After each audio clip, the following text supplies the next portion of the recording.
प्यारे बच्चों नमस्कार। कैसे हैं आप? उम्मीद करते हैं आप बेटर होंगे, आपके पढ़ाई लिखाई बेहतर ढंग से चल रहा होगा। आज हम बात करने वाले हैं ज्यामिति के अंतर्गत समरूपता त्रिभुज का, यानी सिमिलरिटी का, यानी कुछ इस ढंग का क्वेश्चन जो आपके एग्जाम में बार बार पूछे जाते हैं। अतः इसको समझने से पहले, बनाने से पहले थोड़ा सा यहां पे आपको एक हम कंसेप्ट देना चाहेंगे जो बिल्कुल आप आराम से इसको सीखेंगे।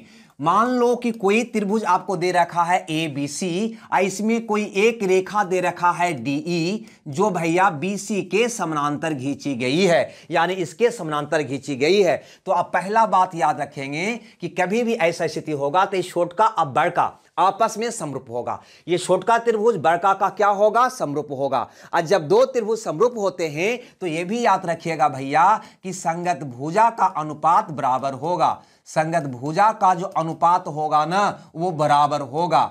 ठीक है, आप आराम से यहां पे ध्यान दीजिएगा, थोड़ा सा उबिएगा नहीं, उबना नहीं है। संगत भुजा का मतलब क्या हुआ? तो गौर करो, अगर छोटका त्रिभुज का ए वाला भुजा लेते हो यानी कि एडी, तो इसका संगत भुजा बड़का का कौन होगा? तो कहोगे ए बी, तो हो जाएगा एडी बटा ए बी बराबर। इधर चलो तो छोटका त्रिभुज का भुजा हम ले लेते हैं ए ई, तो बड़का त्रिभुज का संगत भुजा ए का कौन होगा? तो कहोगे ए सी। और अगर छोटका त्रिभुज का ये वाला भुजा लेते हैं यानी कि डीई, तो बड़का त्रिभुज का इसका संगत भुजा कौन होगा? बीसी। संगत निकालने आता है या नहीं आता है? नहीं आता है तो ध्यान दीजिएगा, थोड़ा सा हिंट यहां पे दे देते हैं। अगर कोण ए को पकड़ते हैं तो छोटका त्रिभुज में ए के सामने की भुजा कौन है? डीई है। तो बड़का में ए के सामने कौन है? बीसी। अतः बीसी उसका क्या होगा? संगत होगा। और इसमें एक बात हम बताएंगे लेकिन अभी नहीं, है ना, क्वेश्चन कुछ करने के बाद। अतः पहले क्वेश्चन देखते हैं जो मैंने अभी सीखा है। मैंने क्या सीखा कि त्रिभुज ए बी सी में यहां पे क्वेश्चन दे रखा है और ये कहता है भैया कि त्रिभुज ए बी सी में डी और ई क्रमशः ए बी और ए सी पर इस प्रकार है, यानी इस पर डी है और इस पर कौन है? ई। इस प्रकार है कि डी ई समानांतर बी सी है। यहां पर देखो डी समानांतर बी सी है तथा एडी और डीबी का अनुपात 3:1 है, यानी एडी ये है 3 और बीडी ये है 1। ये कह रहा है कि एडी और बीडी का अनुपात 3:1 है, एडी और बीडी का अनुपात 3:1 है तथा ये है 3.3 सेंटीमीटर। ये मतलब ये वाला जो दे रखा है 3.3 सेंटीमीटर। तो आपको बताना है कि एसी का मान क्या होगा। गौर से समझिए, मैंने अभी पढ़ा है कि अगर कोई भी त्रिभुज में ई भुजा के समानांतर अगर ये रेखा खींचते हैं तो छोटका और बड़का आपस में समरूप होगा, और जो ही समरूप होगा तो उसकी संगत भुजा का अनुपात बराबर होगा, यानी कि छोटका त्रिभुज का ए वाला भुजा यानी कि 3, बड़का त्रिभुज का ए वाला भुजा कितना हो जाएगा? 3 4।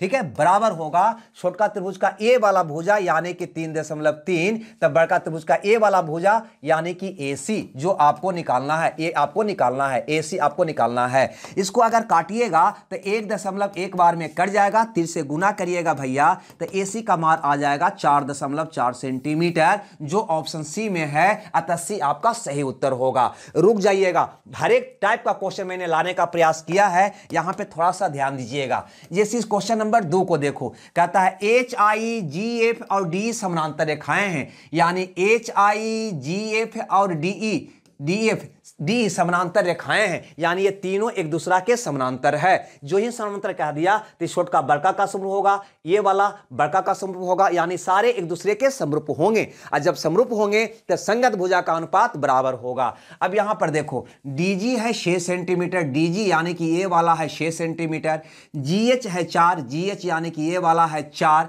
एफ आई है 8, एफ आई यानी कि ये वाला है 8। तो ई एफ का मान क्या होगा, मानी ये वाला का मान क्या होगा? तो क्या करोगे भाई? तो कहोगे ई बटा ई बराबर ई बटा ई हो जाएगा, यानी 4/6 बराबर 8/8 होगा, यानी कि ई एफ होगा। क्लियर है दोस्त? यहां तक किन्हीं को दिक्कत है तो कोई बात नहीं, समझिए। यहां पे काटिएगा तो 4 दूनी 8 कट जाएगा, 3 से गुना करिएगा भाई लोग तो ईएफ का मान आ जाएगा 12 सेंटीमीटर, यानी आपका ऑप्शन सी सही हो जाएगा। अगर नहीं समझ में आया तो कोई बात नहीं, अब हम इस चीज को अगला क्वेश्चन में देखते हैं। लेकिन अगला क्वेश्चन देखने से पहले मैंने बोला था कि इसमें एक कंसेप्ट और हम बताने वाले हैं। अब पहले उस कंसेप्ट को देखते देख लेते हैं। मैंने बताया आपको कि किसी भी त्रिभुज में एक भुजा के समानांतर का कोई रेखा खींचा जाए तो पहला बात कि ये छोटका और बड़का आपस में क्या होगा भैया, तो समरूप हो जाएगा। और जो ही दोनों ये समरूप हो जाएगा तो इसकी संगत भुजा का अनुपात बराबर हो जाएगा। दूसरा बात सबसे इंपॉर्टेंट है वो याद रखिएगा कि दो समरूप त्रिभुज जब होगा तो उसके क्षेत्रफल जो होगा ना, क्षेत्रफल जो होगा वो संगत भुजा के वर्ग के अनुपात में होगा, संगत भुजा के वर्ग के अनुपात में होगा, वर्ग के अनुपात में होगा। ये आप याद रखेंगे, इससे भी आपके एग्जाम में बहुत क्वेश्चन मिलता है। रुक जाइएगा, पहले समझ लीजिए बारीकी से इसको। मान लो कि त्रिभुज ADE में ए वाला भुजा आपको 3 दे दिया और ए वाला भुजा आपको 4 दे दिया। इसका मतलब ये हुआ दोस्त कि अगर इस त्रिभुज का एरिया की बात करेंगे तो ये हो जाएगा 9, इसका भुजा का वर्ग 9। और ये पूरा त्रिभुज का एरिया की बात करेंगे तो 4 का वर्ग कितना हो जाएगा, 16। यानी अगर ये दोनों की बात करेंगे तो यह एरिया होगा 9 और यह एरिया होगा 9, 16 में से 9 गया 7। क्लियर है दोस्त, यानी कि ये पूरा का एरिया हो जाएगा 16, 4 का वर्ग 16 और ए वाला का एरिया हो जाएगा 3 का वर्ग 9। यानी एरिया जो होगा ना त्रिभुज का वो संगत भुजा के वर्ग के अनुपात में होगा। यानी संगत भुजा का रेशियो अगर 2:3 है तो वो हो जाएगा 4:9 में।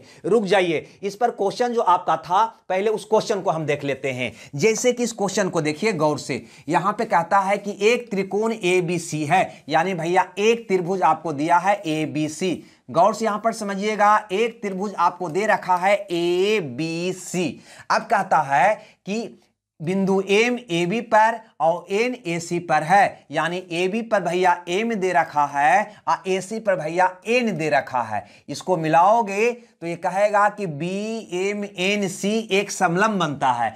BMNC एक समलंब चतुर्भुज बनने का मतलब हुआ कि इसका A वाला भुजा जो है आपस में क्या होगा, समानांतर होता है। तो समानांतर ना कह के कह दिया कि यह एक समलंब चतुर्भुज बन जाता है। तो समलंब चतुर्भुज का सम्मुख भुजा का एक यूं समानांतर होता है ना, तो ये दोनों तो असमानांतर है, अतः ये दोनों क्या होगा, समानांतर होगा। अब कहता है यहां पे जो MN और BC का अनुपात 7:9 है। MN यहां पे ध्यान देना भाई, MN अगर 7 है तो कहता है BC जो है वो 9 है। ये इसका कहने का मतलब है ना, 7:9 में है, यानी ये भुजा 7 है तो ये भुजा 9 है। तो आपको बताना है कि त्रिभुज, एरिया ऑफ त्रिभुज का है भैया AMN और एरिया ऑफ समलंब चतुर्भुज BMNC का रेशियो क्या होगा, ये आपको बताना है। तो क्या इसको आप नहीं निकाल लोगे? गौर से यहां पर देखिएगा। अब अगर इस त्रिभुज की बात करें तो दोनों समरूप है और समरूप त्रिभुज की एरिया जो होता है संगत भुजा के वर्ग के अनुपात में होता है। यानी 7 का वर्ग कितना हो जाएगा, 49। यानी ये छोटका त्रिभुज का एरिया 49 होगा और ये बड़का त्रिभुज का एरिया 9 का वर्ग कितना होगा भैया, 81। यानी ये वाला हो जाएगा एरिया 49 और ये जो चतुर्भुज हुआ ना, क्योंकि पूरा का एरिया 81 हुआ तो 81 में से 49 कट जाएगा तो क्या बचेगा, तो कहोगे 11 में से 9 गया 2 और 7 में से 4 गया 3, कितना बचेगा भैया, तो कह देंगे 32 बचेगा। क्लियर है। हमसे पूछा है त्रिभुज AMN यानी कि 49 बटा, फिर पूछा है BMNC कितना हो जाएगा, 32। यही आपका प्रश्न होगा, 49:32, यानी कि सी ऑप्शन आपका क्या हो जाएगा, सही हो जाएगा। तो हमें लगता है कि ऐसा क्वेश्चन भी आएगा तो आप बना लेंगे। अगर थोड़ा बहुत दिक्कत हो तो अगला क्वेश्चन से इसको आप समझ लीजिए। अगला क्वेश्चन से भाई इसको आप समझ लीजिए। क्वेश्चन नंबर नेक्स्ट ये कहता है कि त्रिभुज ABC और PQR के समान है। यानी यहां पे एक त्रिभुज दिया है ABC और एक त्रिभुज दिया है PQR जो समान है, जो भैया क्या है, समान है। तो समान का मतलब होता है सिमिलरिटी, समरूप है। वो कह रहा है दोनों क्या है भैया, समरूप है। समरूप का चिन्ह ऐसे दिखाते हैं। आपको पहले पता हो चुका है कि जब दो त्रिभुज समरूप हो जाते हैं तो उसकी संगत भुजा का अनुपात भी बराबर होता है और एरिया का जो दोनों का अनुपात होगा वो संगत भुजा के वर्ग में होगा। यानी यहां पे कहा है AB 5, AB का मान यहां पे दे रखा है 5 सेंटीमीटर। फिर कहता है PQ का मान है 3 सेंटीमीटर, तो बताओ दोनों का एरिया का अनुपात क्या होगा, ये मेरा उत्तर है।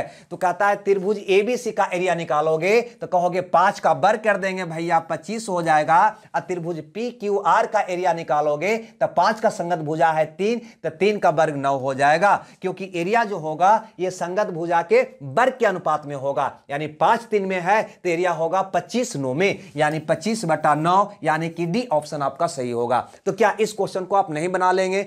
हमें लगता है ये बात आपको समझ आ गया होगा। और हूबहू ऐसा ही क्वेश्चन आपके एग्जाम में एक और आया है, वो है क्वेश्चन नंबर 5, जिसका आंसर आप हल कर कर कमेंट्स बॉक्स में जरूर देंगे, और आगे का क्वेश्चन तथा और कंसेप्ट हम सीखने का प्रयास करते हैं, अंत तक आप बने रहेंगे। लेकिन फिर भी एक बार हम पुनः कहना चाहेंगे कि इसका उत्तर अपने से बनाकर आप कमेंट्स बॉक्स में दें, आपका आंसर का हमें इंतजार रहता है। चलो भैया इस क्वेश्चन को पहले देखते हैं, तब जाकर कुछ नया कंसेप्ट भी हम सीखते हैं जो आपके एग्जाम में आया है।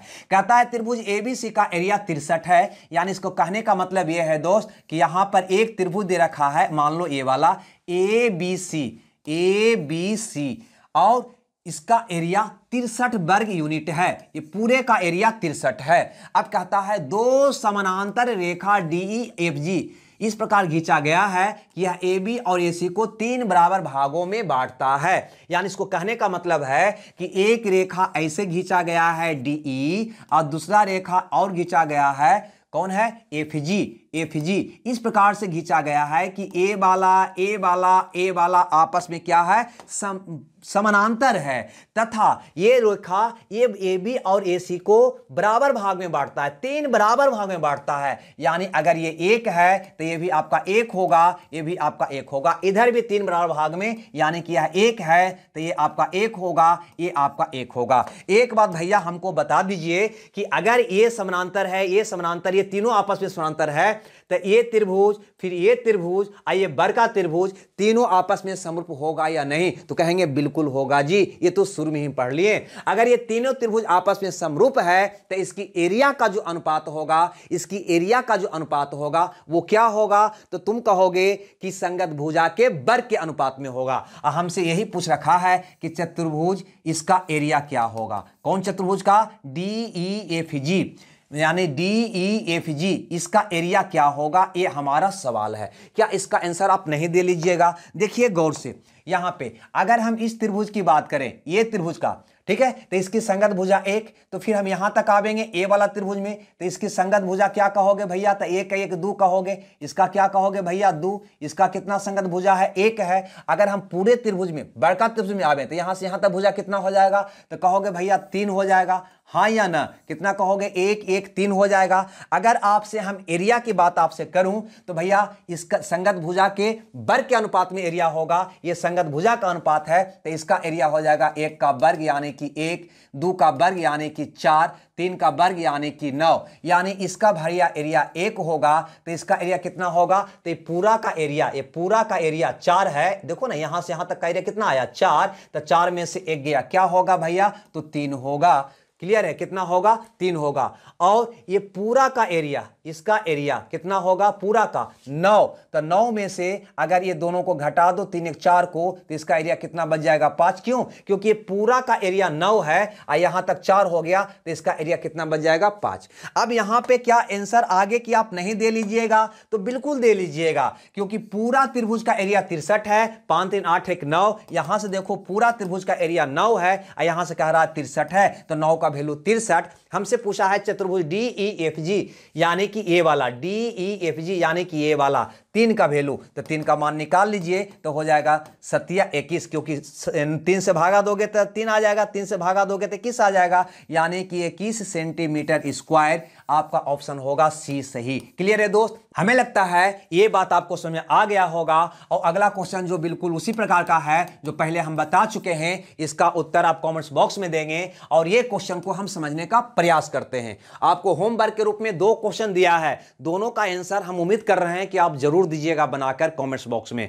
ठीक है दोस्त, यहां पर गौर करिए, इस क्वेश्चन को बनाने से पहले एक छोटा सा कंसेप्ट आपको देना चाहेंगे, इसको आप देख लेंगे। मान लो एक स्तंभ ये है और दूसरा स्तंभ इससे बड़ा ए है, दोनों की ये बीच की दूरी है। अगर इसका शीर्ष को इसके तल से मिला दिया जाए, इसका शीर्ष को इसके तल से मिला दिया जाए, इसकी ऊंचाई ए हो और इसकी ऊंचाई बी हो, तो ये दोनों मिलाने वाला रेखा एक दूसरे को अगर ओ पर काटता हो तो ओ से यहां तक की दूरी क्या होगा। ऐसा आपको क्वेश्चन हो तो आप क्या करेंगे, तो ये भी समरूपता से ही बनता है, लेकिन उससे हमको मतलब नहीं। आप सीधे ये H बराबर याद रखेंगे कि ए दोनों का गुणनफल यानी ए गुना बी बटा दोनों का योग यानी कि ए प्लस बी होगा। ये बात आप याद रखेंगे क्योंकि इससे क्वेश्चन कई बार पूछा जा चुका है ना। कहीं ना कहीं ये समानांतरी होने की वजह से एक समलंब बन जाता है, अतः समलंब चतुर्भुज के अंतर्गत भी ऐसा क्वेश्चन आपसे पूछा जाता है। खैर, अब हम देखते हैं जो हमसे क्वेश्चन किया गया था कि 8 मीटर और 12 मीटर,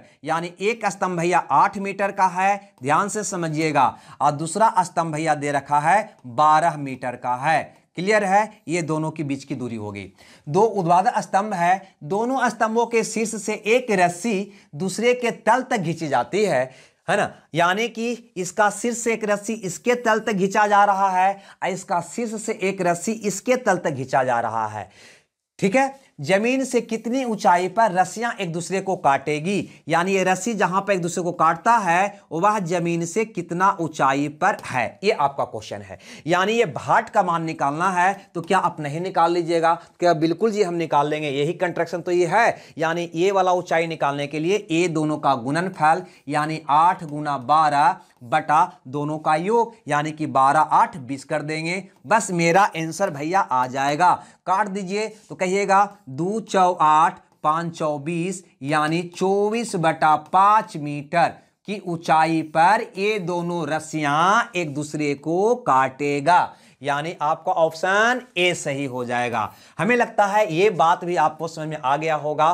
तो समरूपता से जुड़ी ए टू जेड बातें मैंने वह किया जो आपके एग्जाम में अभी तक पूछा गया है, और यही क्वेश्चन यकीन मानो अक्सर हाँ पूछा जाता है, इससे ज्यादा से हमको मतलब नहीं होता है। उसके बाद अगर वीडियो बढ़िया लगता है तो अपने दोस्तों में लाइक शेयर करना मत भूलिए, और अगर चैनल पे नए हैं तो चैनल को सब्सक्राइब करना भी मत भूलिए। और लाइव क्लास के लिए मेरा नया यूट्यूब चैनल KTC 2.0 नया यूट्यूब चैनल KTC 2.0 को जरूर ज्वाइन करें, क्योंकि वहां पे लाइव सेशन चलता है। ठीक है दोस्त, अगर PDF चाहिए टेलीग्राम मेरा ज्वाइन कर लीजिए, जिसका लिंक डिस्क्रिप्शन में लगा हुआ है। हमें दीजिए विदा, मिलते हैं अगले वीडियो में नए कंसेप्ट के साथ। जब तक खुश रहिए, मगन रहिए। Okay, bye bye.